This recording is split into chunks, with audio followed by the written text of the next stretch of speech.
বাঙালি মানেই মুখরোচক খাবারের পরশা। চায়ের দোকান হোক বা আড্ডাখানা, চানাচুর পছন্দ করে না এমন মানুষ খুব কমই আছে হয়তো। ধরেন হাতে এক মুঠো চানাচুর নিয়ে খুব স্বাদ করে খাচ্ছেন আর মোবাইলে দেখছেন ভিডিও। সামনে অস্বাস্থ্যকর পরিবেশে তৈরি হচ্ছে চানাচুর, এমন একটি প্রতিবেদন চলে আসলো। কেমন লাগবে আপনার? হ্যাঁ, ঠিক এমনভাবেই প্রতিনিয়ত মানহীন অস্বাস্থ্যকর পরিবেশে তৈরি হচ্ছে মনিরামপুরের নামকরা নূর চানাচুর এবং মুড়ি। তাদের প্রস্তুতকৃত চানাচুরের মোড়কে নেই কোনো উৎপাদন তারিখ, নেই মেয়াদ উত্তীর্ণের তারিখ, এছাড়াও নেই কোনো পণ্যের গায়ে মূল্য তালিকা।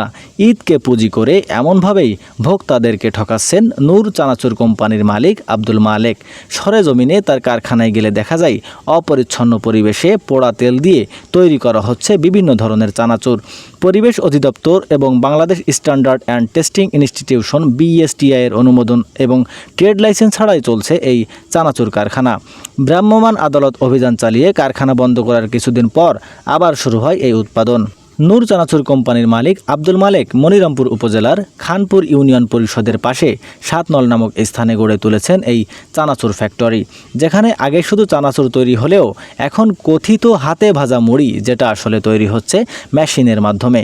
ঠিক একইভাবে চিড়ার মিল তৈরি করেছেন বলেও জানা গেছে। বড় একটি গোডাউনে ঘরের মধ্যে রাখা কাঁচামালের বস্তার পাশেই বড় একটি কড়াইয়ে ভাজা হয় চানাচুর। সেখান থেকেই তুলে রাখা হচ্ছে সরাসরি ফ্লোরের উপরে।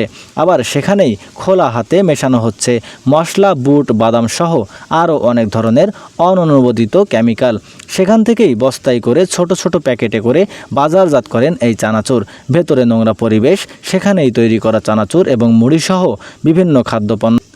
নেই হালনাগাদ অনুমোদন, যে অনুমোদন ছিল তার থেকেও পণ্য উৎপাদন করেছিল একাধিক রকমের। এমন নানান তথ্য প্রমাণ পাওয়া গেছে যশোরের মনিরামপুরের নূর ফুড নামের একটি কারখানার বিরুদ্ধে।